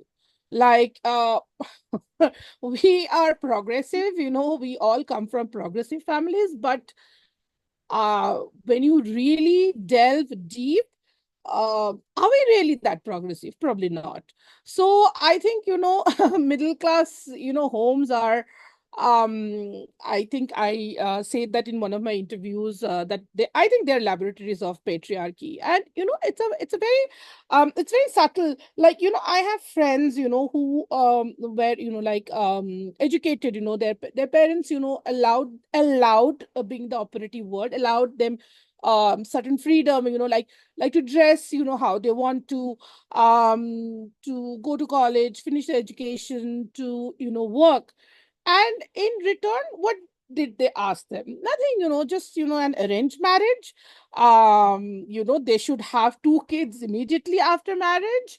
And of course, when the husband starts earning well, they should leave their jobs and become, homemakers, and that's it, right? And I have seen this, I have had these conversations over and over again with my friends that this is a small thing they're asking from us. We can do it.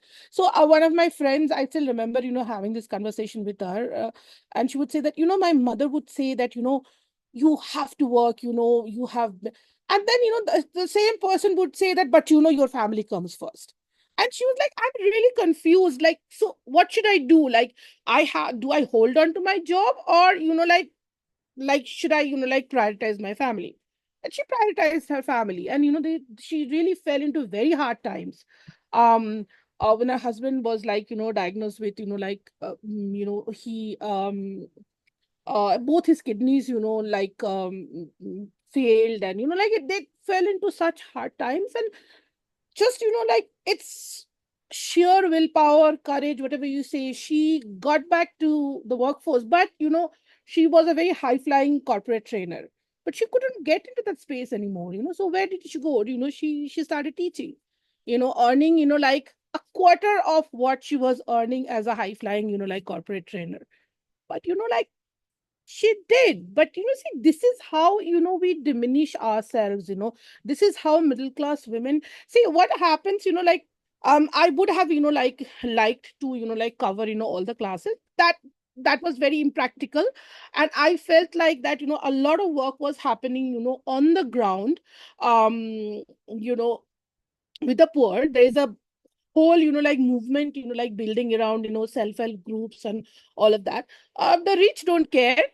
They don't need to care. I think, the middle class have completely gotten away with murder, in all this ruckus. Like, nobody looks at the middle classes because, average, right? They have money, they have education. So, like, where do you intervene in their lives? You can intervene in a poor woman's life by upskilling them, by, connecting them to jobs and opportunities, and, like, empowering them that way. Where do you intervene where is the gap to enter this, like, this segment of the population?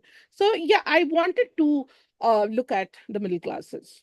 This is actually so on point with everything you said. I'm just like internally screaming because ultimately my thesis ended up being this particular project, which is about how like the poor are everybody's problem and they Yeah. are supposed to be regressive and they're supposed to be the ones that like, we need to solve.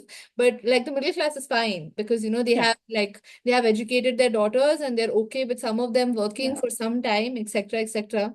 But when I started They're, reading, they're also, they're the flag bearers of morality. Don't forget that. yeah, their Yeah. respectability is what is holding Oh, yeah, absolutely. particular class back, right? Because it's Yeah. actually not physically stopping you. But Yeah. also, like on the hypocrisy point, Hmm. I mean, my earlier research was going to be on Haryana, Bahadurgarh and Jhajjar, like very, very backward. Yeah. Yeah. And then you realize that South Delhi and North Delhi and some really, really poor Yeah. parts of Delhi have worse sex ratios than like some of the worst parts And of Haryana. middle class people have the money, right? So they'll fly to, I remember I once did a story, I probably for time when I was working at time, they fly to Dubai, they Yeah, fly to Dubai to get, ultrasounds done, to like, so they do it in a very, back and then yeah, like and then talk yeah, about women's right to their yeah, body, like while yeah, sort of propagating sex selective yeah, abortion. So uh, I mean, yeah, and then Anvita as a medico is telling us they'll get ultrasounds with violations in Delhi itself. I mean, that of course is an ah, industry. Like if you of have money, course, yeah, you don't even need to do the illegal thing. You go get a absolutely. thing done. Well, anyway, like I don't want to start ranting on this, but Gauri does have a question for a while, so I definitely want to have a No, it was just what you were talking about. It's just like because like for my background, I'm from Kullu, Himachal Pradesh. So it's like Kullu is like semi-urban. It's not urban, but it's like because tourists come in and you have to be quote unquote in the towner area more progressive. But for me, like I come from a very lower middle class, or like even my caste location is not as higher than my friends were, and I have seen hypocrisy like in my face. Like I could like just see all of them, and those people like patriarchy for them was even more. Like for me it's very normal, like you can work, like like I was never told, like my friends, like those people would just, like one of my friend, I remember, like she was telling me she's from a upper class and caste family, so it's like a very different dynamic in our family, and she used to talk about how, you know, uh, being a traditional wife is the good thing, is the morally good thing. And like I used to just stay silent, because like I used to tell, like my grandmother, like my mom's mother was also working. So it is very normal for me to see them working. But like for her, because her mother as a housewife, so like her viewpoint also was very different of the world. And I also know some people who are very rich, like from my college, because I did my bachelor's in Delhi. And like some of my friends, like she told like her friends, like they're super rich, and like they made their daughter like go and get some cosmetic surgeries to look presentable for like to get married. I was like, why? Why are you not spending that money to get educated? Like, but like they're too rich, so like yeah, I think that is when I realized money does not make you like socially educated. Also, education, like you said, becomes like a tool sometimes, right? Like we educated you so much, like Nilanjana was just saying, we educated you, we gave you all the freedoms. Now, can't you do just this much and get married to the person that we like rather than, choosing your own partner?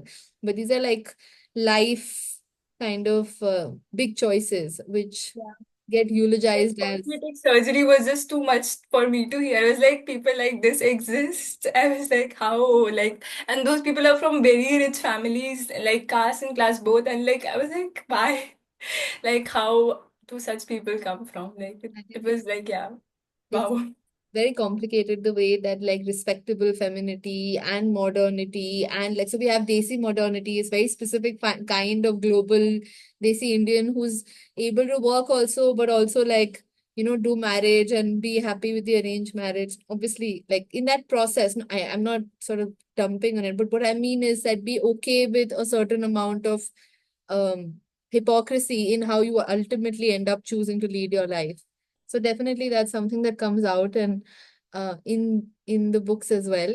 But I know we've been talking for a long time. Sounds like, it sounds like a barter system going on within the Indian family system with the girl child or the women being, the recipient of this humongous burden. We have done this for you. You have to do this and do that. The whole morality thing. And I just want to add to Gauri's thing. So when I came to Delhi in the year 2000, I was for first few months, I was living in a rented home in South Delhi, nearby to Safdarjung Enclave. And there, the landowners, the room owner's daughter-in-law had come to me, and then my office was at Noida, and she has asked me to get to this test done, the sex determination test done at Noida because it was not allowed in Delhi. So help her out as she already had two kids then, two female child, so she did not wanted to go with a third one kind of thing. So somehow I think at that point of time there was a lot of ruckus happening in her house, and I have helped her in doing that because I was afraid of being abandoned by her husband later on. I mean, it's. I think Niveta Menon talks about this in like seeing like a feminist, where at some point she says that in the end, and I remember thinking it was very provocative, and I read it like 2 decades ago. But she talks about how if women are allowed to, seek abortion for mental health, economic, or just not wanting to have a child kind of issues, what about the reality of a woman who ends up probably being in a life-threatening situation because she's having a third or a fourth girl child?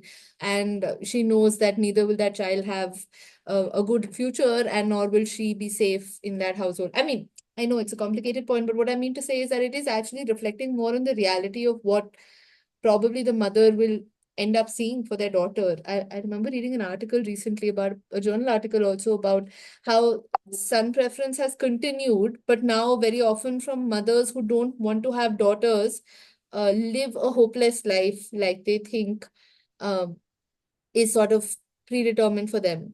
And it's actually coming out of deep love that they don't want to have daughters anymore because they think the world is not a good place for them. So the thinking might be different, but ultimately ends up reiterating the same ideas. And I think there are a bunch of suggestions for Arpita has shared for documentaries if you want to feel sad. and see the reality of what life is, please go ahead and watch them. But, Can but I I do want can I take 10 more seconds? I really to, have one thing to add to Gauri's thing. When she was, I'm sorry for, for this interruption, but I'm just, I can't let it go. It's just onto my, you know, thing. So Gauri, I just want to share that, my cousin, my first cousin, that's my mamaji's daughter. We were of the same age. And uh, financially, like my mamaji was on a A-class government job, so they were financially more well off than us. We didn't had anything less, but they were more well off than us. So his when we were of that, coming to that age of 20, 21, 22, so this marriage thing used to be a matter of discussion within the family. And my mamaji would tell that or my mommy would tell that, if we are ready to spend at least 25 lakh rupees, this is 25 years ago. So we are not going to settle down less than an IAS officer or something like that. So during that phase, my sister, my cousin, she studied in BHU for 5 long years. Then she did so many courses in Delhi, etc. She had gone through a plastic or a cosmetic surgery. I do not know what was that at that point of time, because she had a bone in her nose, which looked a bit tilted. This happened 25 years ago. This has happened within my family, and I have learned about it, and I was aghast by what she's doing, because she was a pretty looking girl. And the whole thing, the whole idea of getting a married to an IAS officer was so prominent, within the family, in that family, in my mamaji's family, that they would go to any extent, because all those things were happening. So I think these things, it's not about, and okay, TK, we also belong to a middle class family. They were slightly better because of being an A class government servant. So, but these things are there. This has been happening for so long. I think, I don't know, yeah. extremes of the society. And I think the more things are changing, the sort of more they stay the same. The easier the access to cosmetic surgeries, fillers, and all of these. I think our metrics are becoming like even sort of higher standards, right, for women to like of beauty, of color, of skin shape, etc. So thank you for sharing that, Swati. But I do want to, like, I know we've been talking for so long and there's like so many questions still. I don't think we were able to talk too much to Nilanjana, but I do definitely want to ask one or two like wrapping up questions. One, primarily, how does it feel to have accomplished what you have with these two books? Personally, for you, as a woman, as a writer, as a member of your family and of the larger community, I just want to understand your own emotions. And if you were to tell us the sort of takeaway or legacy that you would want readers to, take from your book, what would you want that to be? So, yeah. Um, okay, I'll go to that, but I think you also wanted to know about the research method. So I'll just quickly, I remember It's that all you question. now. Please take it from here. I'll very quickly say, see, the good thing about being a storyteller is that, I feel like I have been collecting stories, all my life. I just didn't know that I was collecting it for a book, but I was nevertheless, collecting it. I was collecting it at home. I was collecting it amongst my friends. I think, most of my research, happened while I was also, like working, like, every time I would meet an interesting woman, or like, I mean, like, I wouldn't say interesting, I would say a woman who was willing to share her story. I think every woman is interesting, every woman's story is interesting, but a woman who was willing to share her story. And I think I just greedily just lapped up their stories, whether it was, in the hills of Uttarakhand, um or in Delhi, or in West Bengal, in the tea gardens of North Bengal. So I've been collecting. I think that's one thing that's good about being a journalist, is that um you have access, um to women from across, like, like, because it's not just about the middle classes. The book also talks about the rural middle classes, so it's not just the urban middle classes. So I think, that was that. And and things also, like, happened very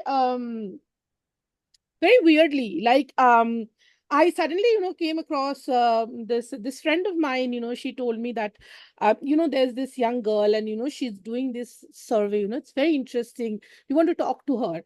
So, and she was like just 18, and she had done this school project, on relationships, like the dynamics of relationships between a man and a woman in a marriage. And I thought, it was very interesting. She was just 18, she was in a school. So I wanted to talk to her. It was just her school project. And when I was talking to her, her mother, suddenly came on the phone. And I remember we ended up speaking for 2 hours at a stretch. And she was sharing things, and I was like, oh my God. And she was like, I don't even know why I am telling you this. I have never spoken about this to anybody before. And she was like, after 2 hours, she was like, this felt like therapy. And it was completely like, I had not, like been, wanting to, interview her. I didn't even know that she had that story to tell. So that has also happened, and these are coincidences. These are very happy coincidences. I cannot take credit for it. So it was a mix of a lot of things. A mix of very targeted, like research on the ground, among acquaintances, a lot, among my own echo chamber, of course. And then analyzing it, against like trends, but also when I was looking at the trends, that's when I also decided on a few very targeted interviews, and then, I would just go and read stories, read stories that women were sharing on social media. And then, I would just, get in touch with them, and everybody wanted to talk. That is what I felt, was that everybody wanted to talk. They wanted to share their experiences. Some didn't want to be named. Others were absolutely fine with being named, but everybody wanted to talk. And that, like brings me to your last question. I think my I think when I wrote that book, I am a very fatalistic person by nature. I was like, I want women to read this. I also want men to read this, but it's a book on gender, so I don't think people are going to read it.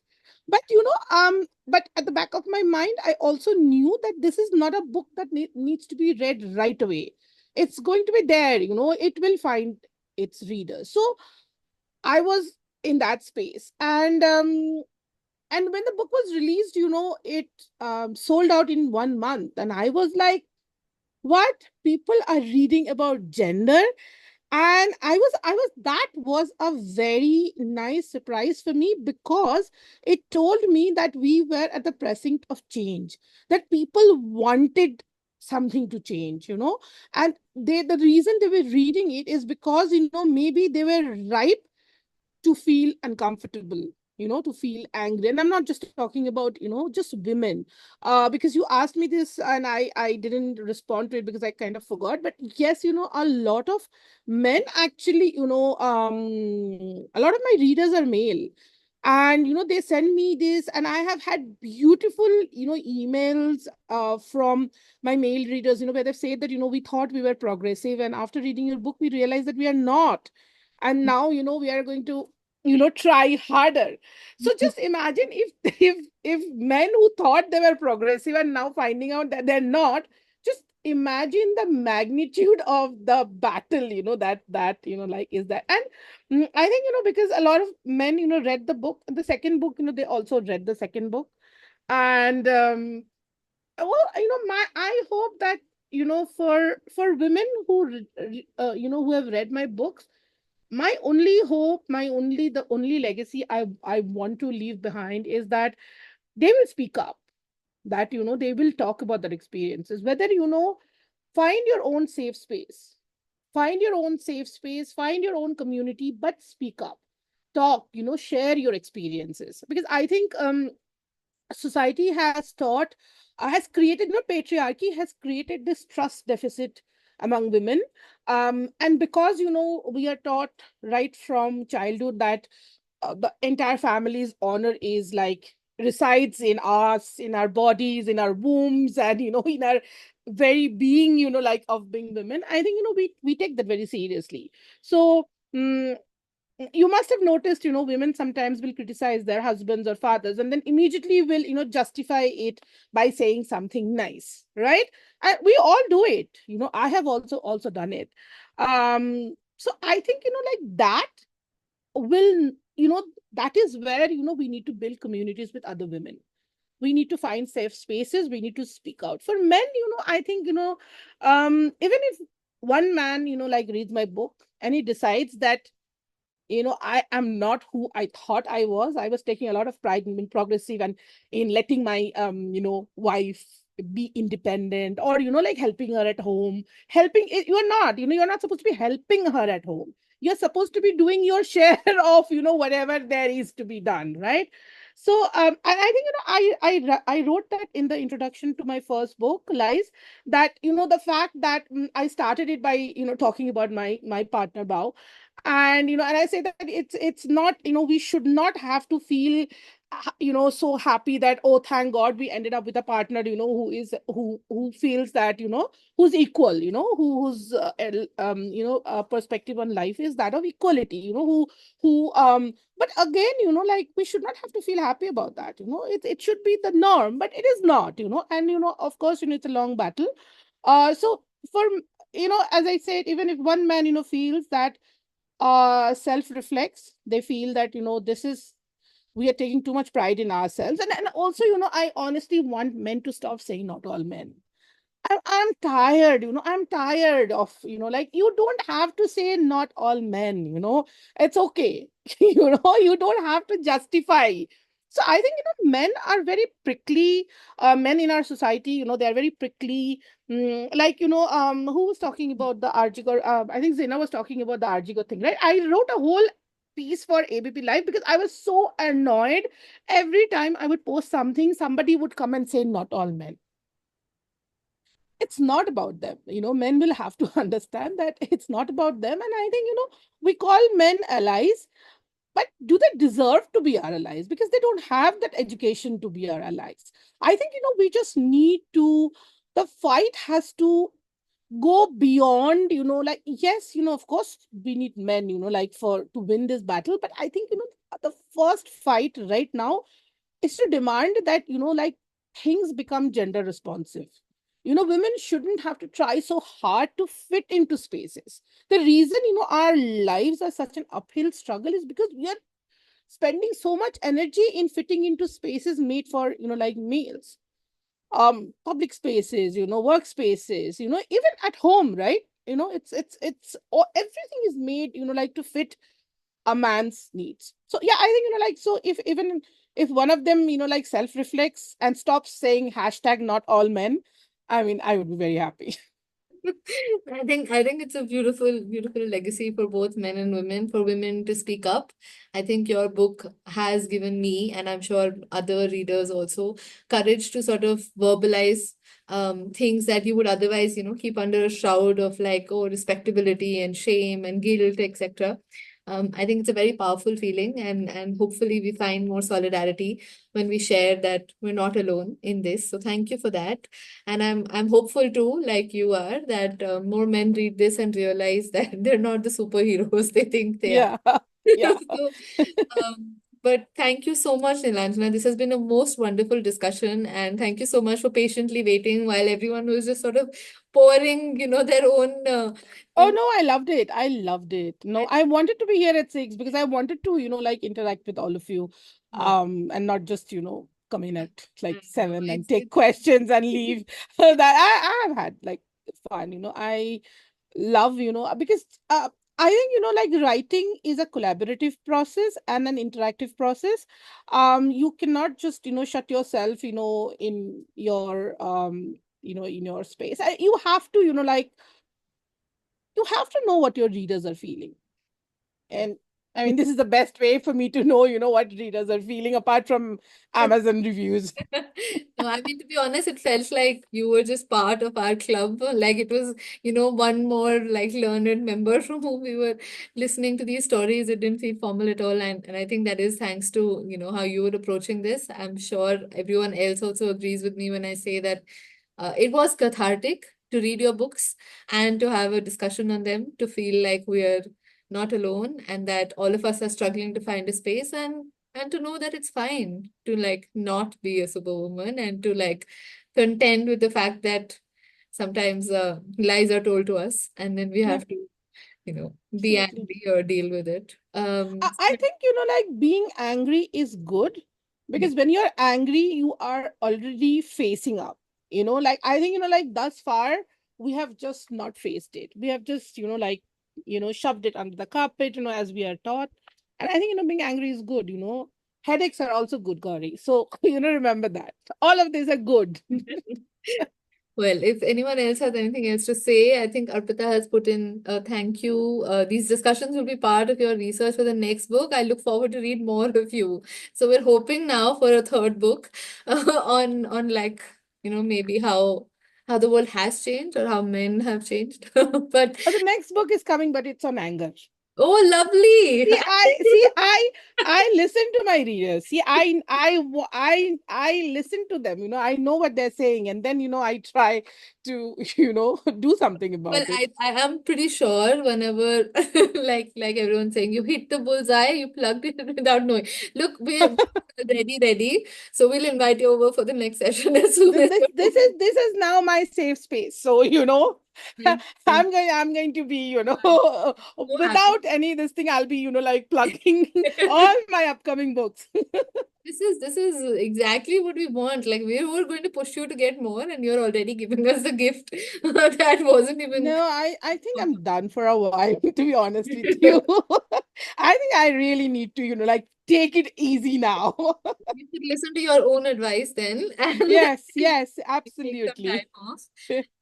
But yeah, I'm very, very happy that you joined us today. It would be lovely. You can also join our WhatsApp group in general. We have a community Oh plan. yeah, I would love to. I was just going to ask you to send me a link. For Yeah, for others please. also who are like, joining for the first time, we have a group now which has more than like some 500, 600 members, some city chapters. We've done a bunch of meetings recently, all very, very nice, very warm, mostly felt like meeting old friends without knowing.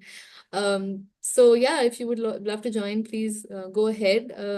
I will post a link. But in any case, I think this has been a most beautiful meeting. So thank you so much. I will definitely. Tanya, kudos to you. I remember that viral tweet.